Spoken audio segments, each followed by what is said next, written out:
பார்க்க வைத்த பெண்தான் மோனலிசா. ஒரே வீடியோவால் ஓவர் நைட்டில் வைரலாகி பட்டி தொட்டி எங்கும் பரவிய பெயர்.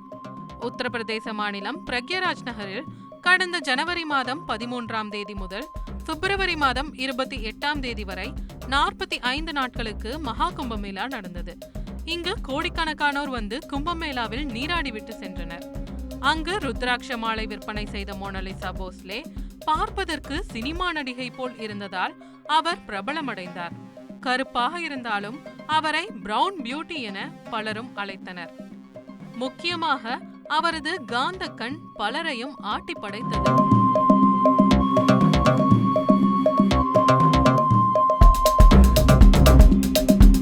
தமிழகத்தில் நரிக்குறவர் இனத்தை போல் உத்தரப்பிரதேசத்தில் ஒரு குறிப்பிட்ட சமூகத்தை சேர்ந்தவர் மோனலிசா.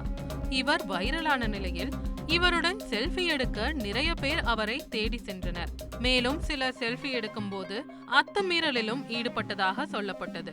இந்த நிலையில் அவருக்கு பட வாய்ப்புகளும் குவிய ஆரம்பித்தது. சனோஜ் மிஸ்ரா என்ற இயக்குனர் மோனாலிசாவுக்கு நடிகை வாய்ப்பு கொடுப்பதாக கூறியிருந்தார். எனவே விரைவில் அந்த பெண்ணை பெரிய திரையில் பார்க்கலாம் என கூறினார். தற்போதுதான் இந்த பூகம்பம் ஆரம்பித்தது.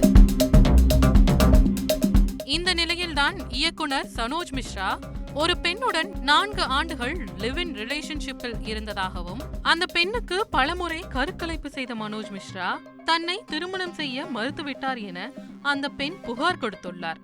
இதனையடுத்து மிஸ்ரா மீது டெல்லி போலீசார் வழக்கு பதிவு செய்து பின்பு கைது செய்தனர்.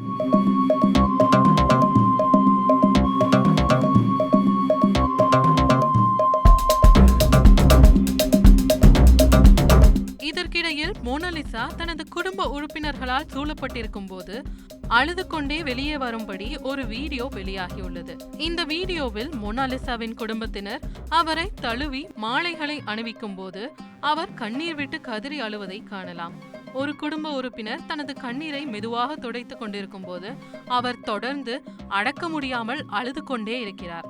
இயக்குனர் கைது செய்யப்பட்டதால் தன்னுடைய சினிமா கனவு கரைந்து போய்விட்டதாகவும் இனி தன்னுடைய வாழ்வில் அடுத்து என்ன செய்ய போகிறேன் என நினைத்து மோனலிசா அழுவதாகவும் தகவல்கள் வெளியாகியுள்ளது.